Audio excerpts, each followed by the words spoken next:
ખેડૂત મિત્રો, આપણે આ જે કાયરો જે કંપનીનું છે આ સેન્સર છે અને આ સેન્સર એ એવું સેન્સર છે કે જે આપણા જે ખેતરમાં જે કંઈ શેરડી છે કે કોઈ અન્ય પાક કર્યો છે એ નીચે ઇરિગેશન સિસ્ટમ આપણે પાકને કેટલું જોઈએ પાણી અને ક્યારે આપણે પાણી આપવું જોઈએ એના વિશે માહિતી આપે છે.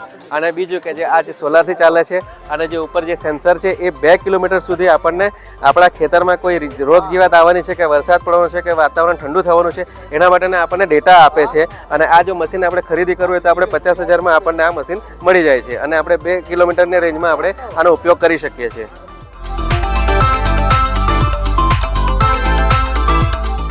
અને આ એક નાનું સાધન છે જે આપણા ખેતરમાં નાનું ખેતર હોય અને આપણે એનો ઉપયોગ કરવો હોય, પાણી કેટલું છે ક્યારે આપવું જોઈએ, તો આ આપણે નાનું એક યુનિટ આપણે મૂકી શકીએ છીએ. આની કોસ્ટ છે 20,000 રૂપિયા અને આનો ઉપયોગ આપણે સારી રીતે કરી શકીએ છીએ. આપણા ખેતરમાં ક્યારે પાણી આપવું જોઈએ ક્યારે નહીં આપવું જોઈએ આપણે ખાસ એમાં જાણકારી મળી જાય. અને અમે આપણે ક્યારે ખાતર આપવું જોઈએ છોડને એ પણ આમાં આપણને ડેટા મળી જાય છે. તો આ પ્રકારનો આપણે ઉપયોગ કરી શકીએ છીએ ખેડૂત ભાઈઓ.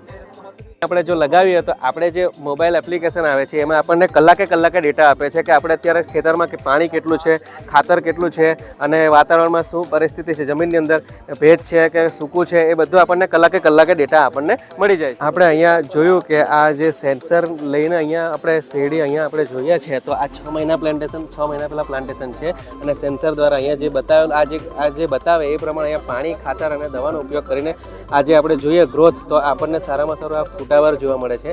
અને એક્ઝેક્ટ બાજુમાં આપણે જોઈ રહ્યા છે આ શેરડી જેમાં આપણે રેગ્યુલર જે આપણે ખેતી કરીએ છીએ તેમાં ડ્રીપ ઇરિગેશન અને જે છૂટું પાણીથી આપણે જે ખેતી કરીએ છીએ એ વસ્તુ આપણે અહીંયા જોઈએ તો એમાં કેટલી ફૂટ છે અને આ જે છે રેગ્યુલર આપણે જે સેન્સર જે આપે છે એના પ્રમાણે તો આખો ડિફરન્સ દેખાય છે કે આ 6 મહિનામાં એક સાથે પ્લાન્ટેશન કર્યું છે અને આ ડિફરન્સ આપણને જોવા મળે છે. તો આપણે સારી ટેકનોલોજીનો ઉપયોગ કરીને ખેતી કરીએ તો આપણે ખેડૂત ભાઈઓ સારી ખેતી કરી શકીએ છીએ. હા, આ જે મરચી છે આપણે જોઈ રહ્યા છે એકદમ હેલ્ધી જોવા મળે છે અને એકદમ ફૂલ પણ આપણને સારા ખીલેલા જોવા મળે છે. અને આ જે મરચી છે એમાં કોઈ થ્રીફ નથી દેખાતી અને ફૂલની અંદર આપણે જોઈએ અહીંયા તો આ એકદમ ફ્રેશ ખીલેલા ફૂલ દેખાય છે અહીંયા.